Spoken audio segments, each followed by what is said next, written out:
Bagaimana cara bersyukurnya? Bagaimana caranya bersyukur? Pelan-pelan. Tadi kan kita baru berhenti cara mengungkapkan ya, cara mengungkapkan. Sekarang cara mensyukuri nikmatnya. Baik. Bisa kita beri contoh. Alhamdulillah, ada yang memberikan handphone misalnya, oke? Sudah. Lalu kita ucapkan Alhamdulillahirabbil alamin. Alhamdulillah Rabbil alamin. Maka saat Anda mengucapkan itu, total memuji Allahnya. Jangan bedakan nikmatnya dan rasakan bahwa ini bukan karena peran kita mendapatkan handphone, tapi karena Allah berkehendak menitipkannya pada kita. Jelas ya? Jadi jangan merasa, oh karena saya nih diberikan jasa, ada jasa kemudian dia balas. Tidak. Karena Allah berkehendak memberikannya pada kita. Mudah bagi Allah, walaupun Anda punya banyak kebaikan pada orang lain, mudah bagi Allah untuk menghambat orang itu memberikan nikmat pada kita. Jelas di sini? Baik. Nah, sekarang masuk bagian yang pentingnya. Bagaimana sekarang cara mensyukuri nikmatnya? Handphonenya sudah ada. Bagaimana cara mensyukurinya? Maka bagian terakhir inilah yang menentukan apakah nikmat nanti akan ditambah atau tidak oleh Allah. Kita catat dulu. Syukur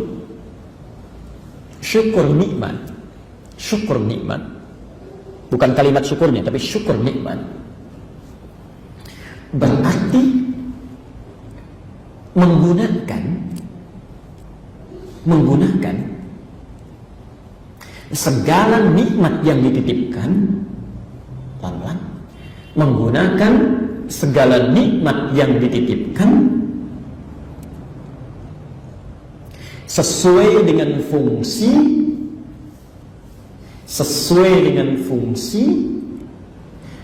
yang telah ditetapkan dan diridhai Allah Subhanahu wa taala. Sesuai dengan fungsi yang telah ditetapkan dan diridhai Allah Subhanahu wa taala.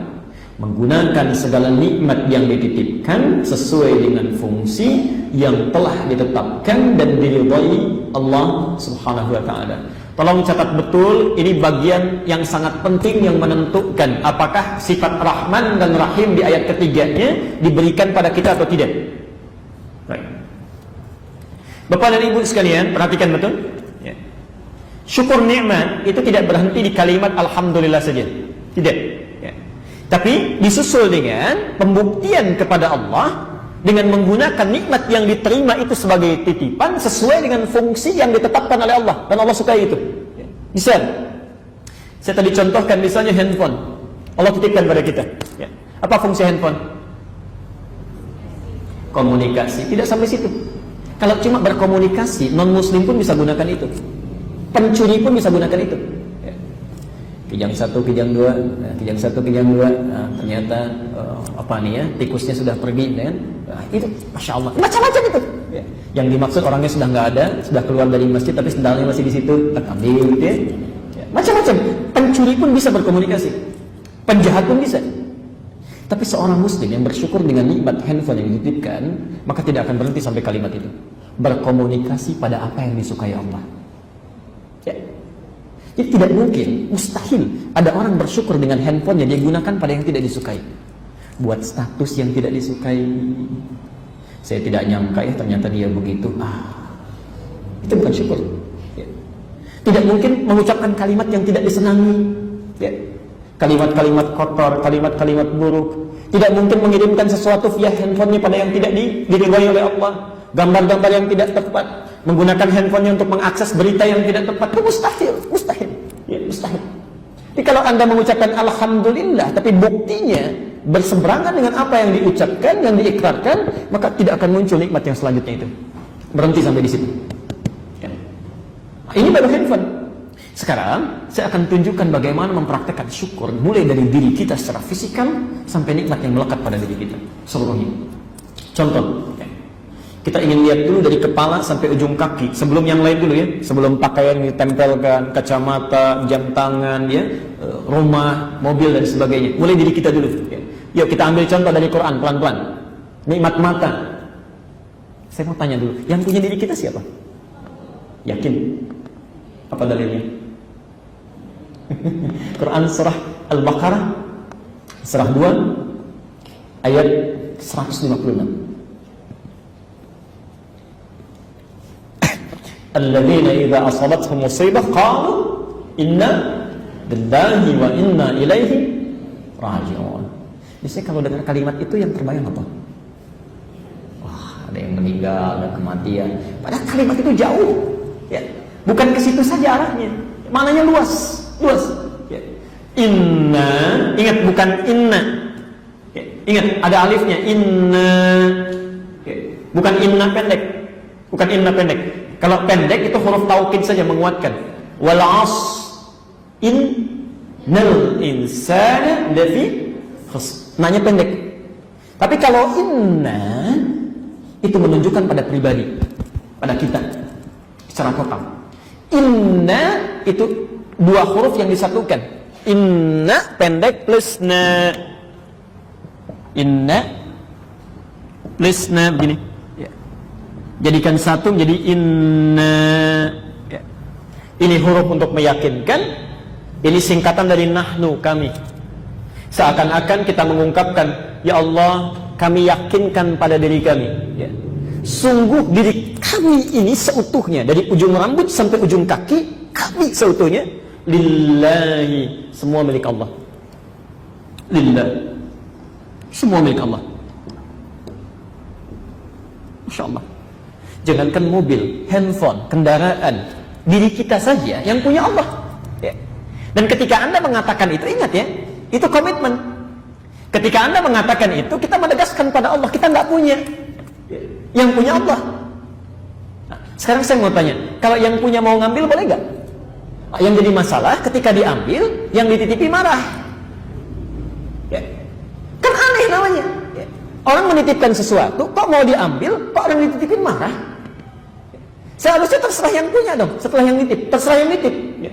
Ibu punya mobil, ya, bapak punya mobil, masuk ke lahan parkir. Ya. Begitu mau dipakai, dibawa pulang, tukang parkir marah. Kok dibawa pulang, Bu? Emang kenapa? Saya yang punya. Ya. Kan aneh ya?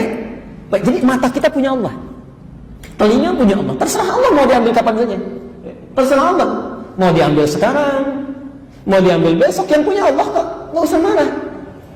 Yang jadi masalah adalah hukum dititipi. Hukum dititipi di alam manapun itu selalu melekat pada pemeliharaan. Setiap yang dititipi punya konsekuensi, tanggung jawab untuk memelihara dan merawatnya.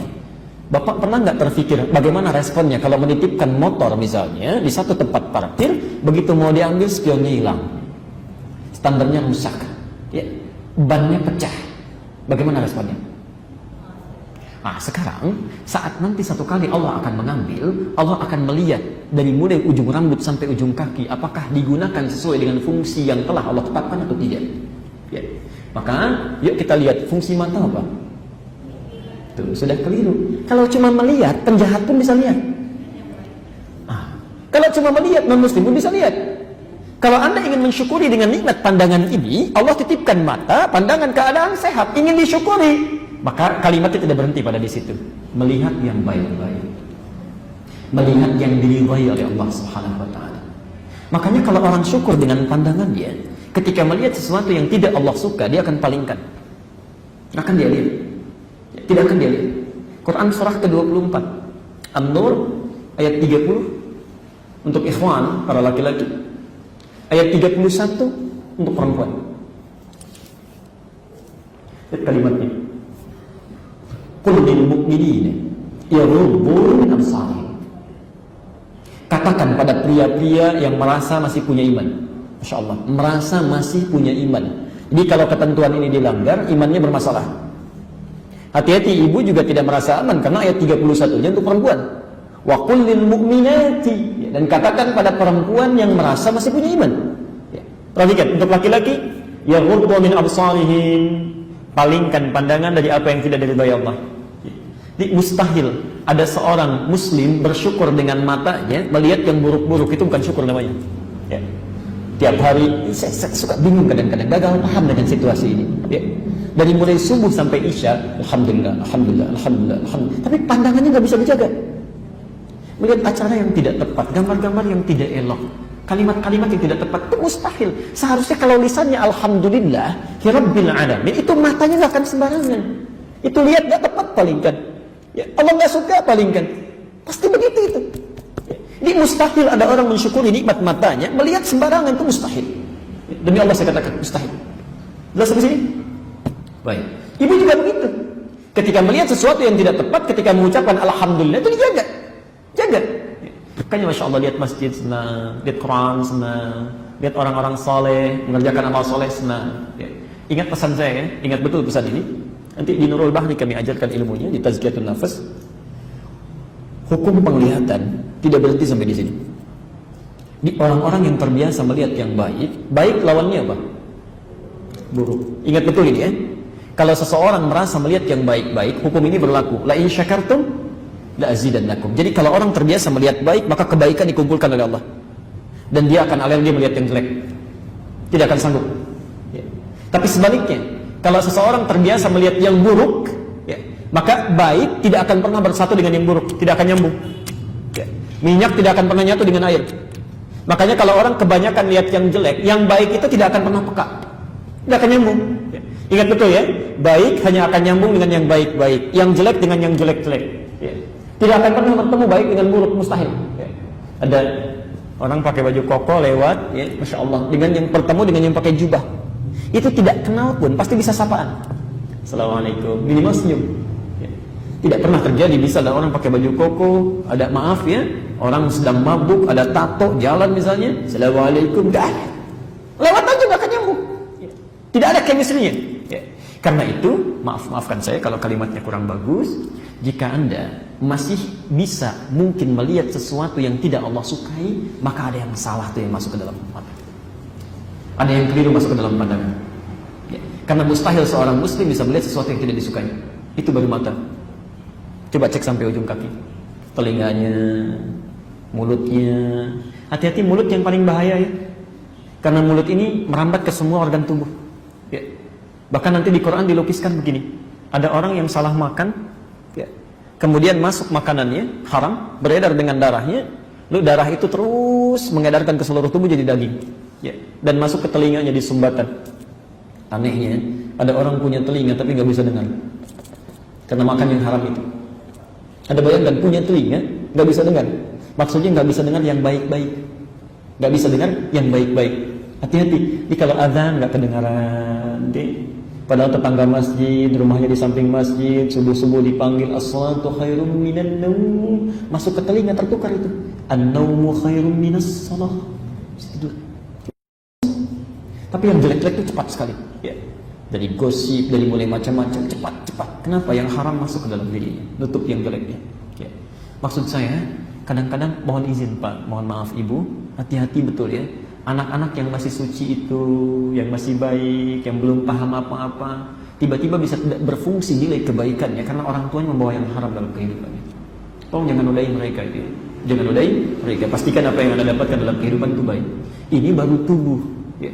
Maka bagaimana dengan elemen yang melekat dalam kehidupan kita, pakaiannya, kendaraannya, rumahnya, segalanya. Sudahkah Anda gunakan pada hal yang disukai oleh Allah sebagai syukur kepadanya? Karena semua akan ditanya. Bapak Ibu bayangkan ya, pendengaran saja, penglihatan, hati itu akan ditanya. Apalagi semua yang melekat pada diri kita. Quran surah 17 ayat 36. Saya beri contoh sebentar. Quran surah 17 ayat 36. Al-Isra ayat 36. Wala taqfu ma laysa laka bihi ilmun. Jangan pernah Anda ikuti segala hal yang tidak ada dasar pengetahuannya.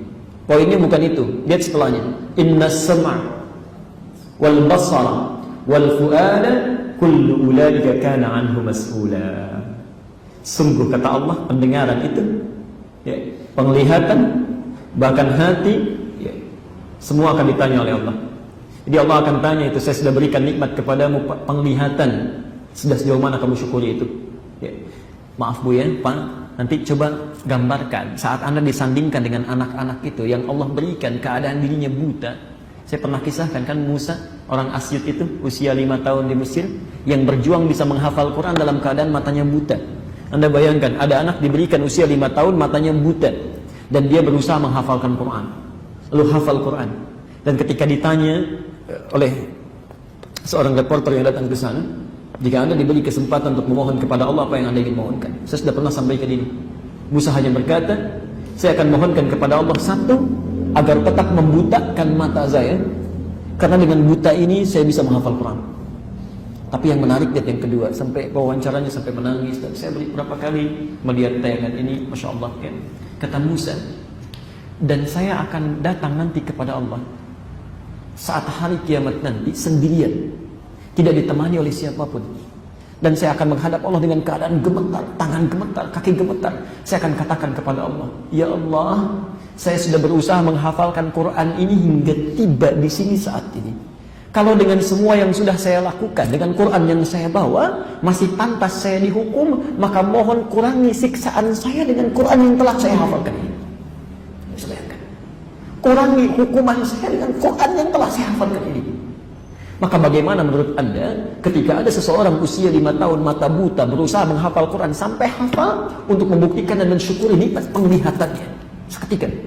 Maka bagaimana dengan orang yang diberikan 50 tahun, 60 tahun yang seluruhnya waktunya sangat panjang tidak pernah digunakan untuk melihat yang baik-baik? Maka hati-hati. Itu baru pandangan, belum pendengaran sampai ujung kakinya. Dan kita belum berbicara tentang pakaian, ya, tentang kacamata, tentang mobil. Maka kalau Anda ingin syukuri nikmat berpakaian, saya sering sampaikan, pakai dulu untuk kepentingan Allah. Pakai dulu. Misal, nanti hisabnya lebih mudah, lebih mudah. Anda dapat pakaian misalnya, sebelum gunakan pada yang lain, gunakan untuk Allah, pakai dalam sholat. Jadi ketika Allah tanyakan satu saat nanti, dari mana engkau dapatkan, kemana engkau gunakan? Jawabannya ringan. Wahai Allah, bahkan sebelum hamba jawab, engkau maha tahu apa yang ingin hamba jawab. Semua hamba dapatkan dari harta yang sangat halal, pertama kali hamba gunakan, digunakan dalam keadaan untuk sholat kepadamu. Ringan, insya Allah. Bapak kalau dapat pakaian pertama kali digunakan apa? Insya Allah. Kami peroleh dari harta yang sangat halal, ya Allah. Kemana digunakan? Pertama pakai pesta, ya Allah. Masya Allah. Hati-hati ya. Hati-hati di sini.